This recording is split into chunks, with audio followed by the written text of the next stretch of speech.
So, Simpsons fans, are you liking the series so far? The Cutter Simpsons Unhinged?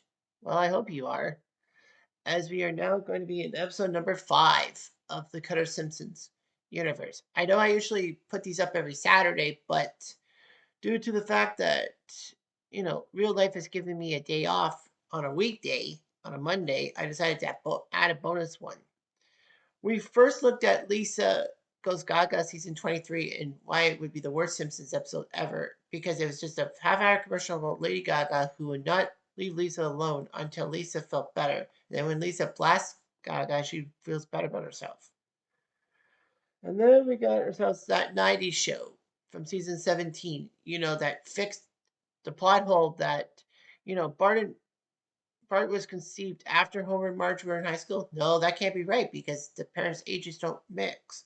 It's like they actually wanted to fix that problem. And I didn't have any problems with it because it made sense that, Homer and Marge were going through a rough time. Marge went to school and fell for her professor, and Homer decided to invent graduate rock, which is, of course, wrong. Episode 3 was the season 24 episode about Bongo and how Homer was attached to Bongo. Bongo bit Mr. Burns. Mr. Burns tried everything to get Bongo hurt. And then when Bongo escapes, Grandpa is forced to wear the slippers, the bolo tie, the shirt, and basically being stripped down in clothing. And Homer and Grandpa have falling out, and Homer doesn't have loyalty of dogs until it's too late. And then we talked about Homer at the Bat season 3, the episode that actually did something that nobody would imagine. Beat the Cosby Show first run in the ratings, and how the Simpsons used every heavy hitting tactic. So now we go to the Olympic episode because when this episode is taped, February 16, 2026, is when the Olympics are still moving on. We're in the final home stretch of the Olympics. And there was one Simpsons Olympic episode to beat them all. One of them. And yes, it is Canadian. Yes, it's biased because of my nationality. But as Homer Simpson says, pack your bags. We're going to Canada's warmest winter city, Vancouver. That's right. We're talking about that Simpsons episode. Jerka's Homer, Marge's worries, Bart's pranks, Lisa's causes, Maggie not talking a lot, Grandpa being senile, Patty and Selma boring Marge, Artie Sif is a jerk, Chief Wiggum making things happen, Mr. Burns being a dick. You can never stop the Simpsons.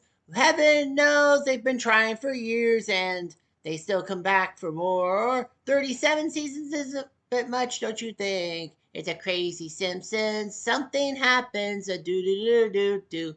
This is not a clip show. Have no fear. I've got topics for years.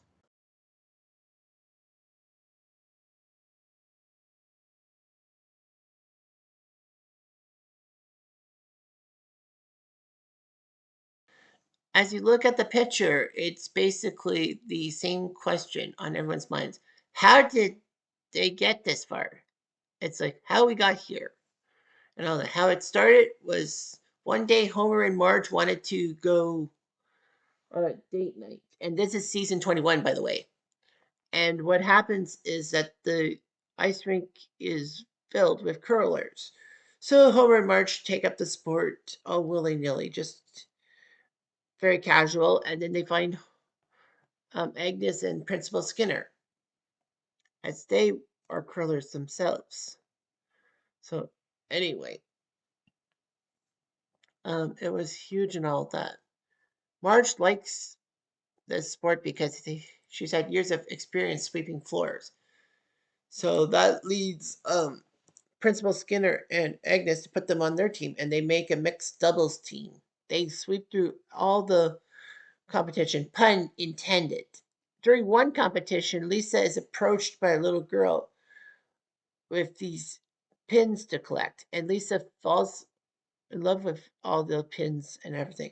But it's soon to be revealed as a how do I say it? You know, all that.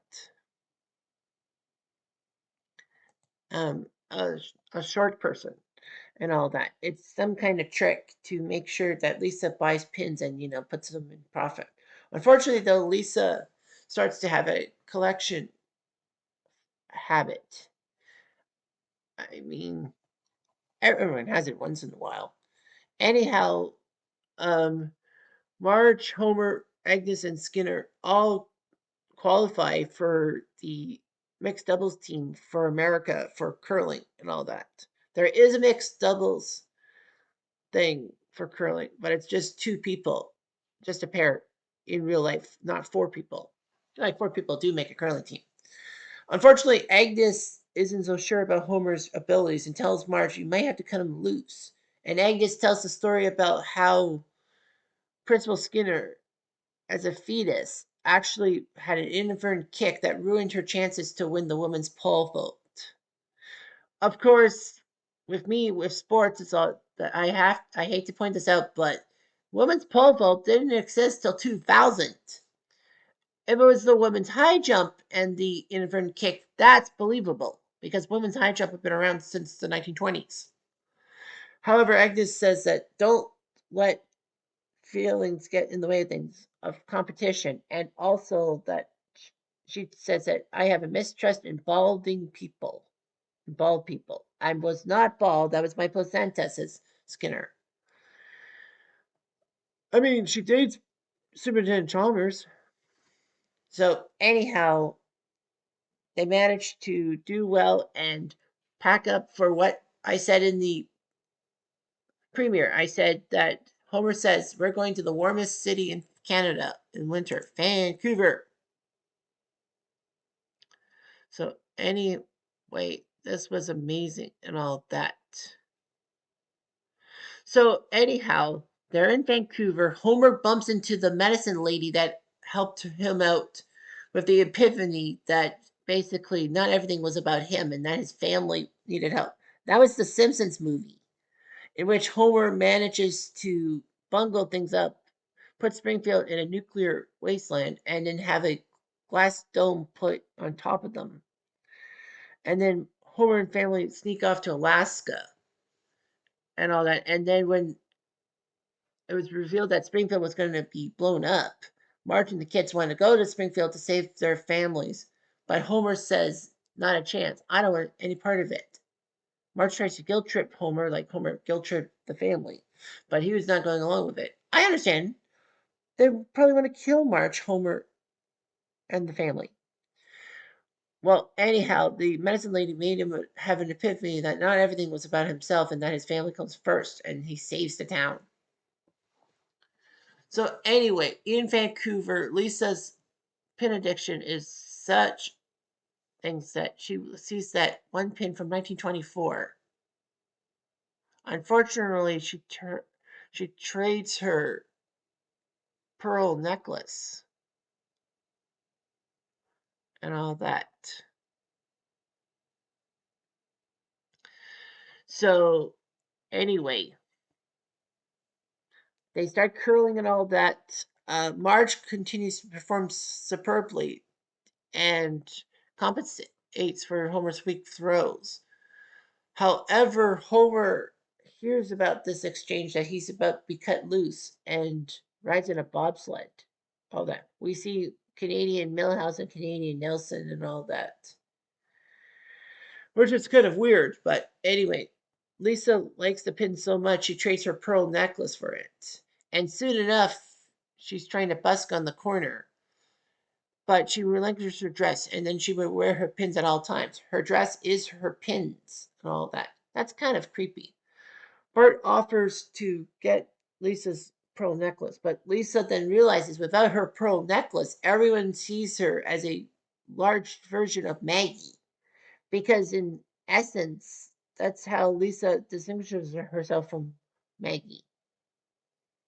So that's what ends up happening. So anyway, thankfully though, Bart wants to give Lisa back her pearl necklace, so he decides to cut out Homer's face from the driver's license, making a pin called Fatoff, the mascot for the 2014 Winter Olympics. And thankfully, though, he gets Lisa's necklace. Unfortunately, though, there was a tiny problem. And the tiny problem was that Homer throws are so bad, Marge overcompensates and wrecks her right shoulder. So basically, with three healthy people and a fourth not to be found, most curling teams do have an alternate. Marge has to pull out of the competition, which means that the U.S. has to pull out against Sweden. Bob Costas, yes, that Bob Costas, talks about some stuff. And oh, shoot, I forgot to mention about the Winter Olympic ceremony that they did the opening ceremony scene and they released the Canadian dove, the beaver. But unfortunately, the beavers come all around there. Make a joke, whatever you want. But also that the Olympic Games thing is that in the style of Ghostbusters and Ivan Reitman, they would say, "Who are you gonna call? Albania. Who are you gonna call? Australia." And then basically the guy's voice is hoarse at the end. Nevertheless, Bob Costas says that they would be interrupting the gold medal hockey game between the US and Russia to show the ceremony of forfeiting the gold medal to Sweden. Skinner would sign the paper. But Skinner doesn't sign the papers. March denies it. Reason being is because when they were packing up to leave Vancouver, Marge actually did everything left handed. Even though her right arm's in a sling, she manages to do everything one handed. Homer could have at least helped her. It's soon revealed that Marge is a natural lefty. And the fact of the matter is that she um, taught herself to be cross dominant because she didn't want to look like a freak. I mean, Marge trying to fit in with people and overdoing it is one thing. And this isn't the episode to talk about it. But the fact of the matter is that, Ned Flanders is left handed. We even find out in season 37 that Bart is left handed, but Homer kept trying to get him to do everything right handed to not be a freak. Well, Bart and Homer do have a bad relationship as is. So, anyway, Marge can curl left handed and all that. Everyone is excited to watch America versus Sweden, and even though that Skinner breaks his broom and the Quebec guy in the audience says, "Sacre bleu," and the Canadian goes, "Sacre bleu." Agnes actually shows compassion for Skinner and says that you did your best. It's the best you could do. And we can now sit in the same booth at the restaurant. Really? Yep. And it's like, geez, Agnes, you have a bone to pick with Skinner. You're lucky that Armin Tamsarian, oops, I said it. What am I going to do? So anyway, you're lucky that Skinner is such a freaking wimp. I hate that Principal and the Pauper episode. We'll get to that at a future date. But the fact of the matter is that, but Homer and Marge make it. U.S. beats Sweden. And as Bob Costa says, it's uh, this demonstration sport. This is the only medal for the United States. One tiny problem, though. A man like Bob Costas has to deliver a line like that. He must have got paid a lot of money because Bob Costas is a sports guy like yours truly. They said it's the only medal. Well, even if the U.S. did lose that hockey game to Russia, that's silver, guaranteed.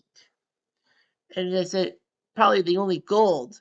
But demonstration sports don't count towards the medal standings. That's actually true. Homer and Marge celebrate. Homer accidentally waves the Swedish flag before switching to the American flag. Oh, glory, as you see in the picture. So that's what ends up happening.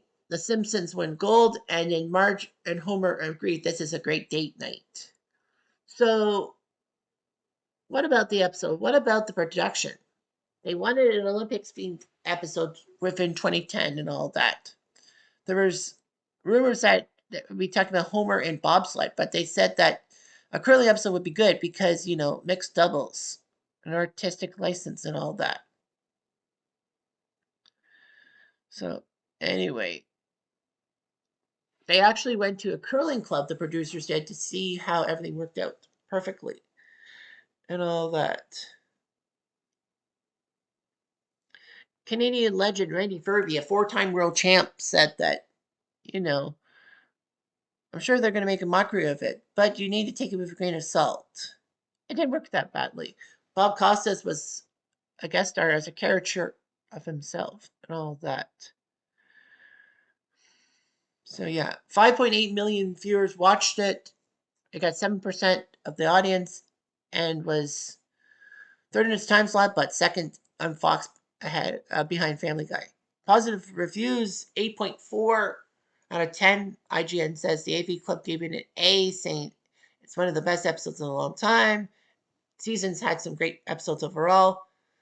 I wouldn't put this on the Simpsons top tier, but it was good. And even the Bart and Lisa B plot about Olympic pin collecting actually started up bland, but gets better and better.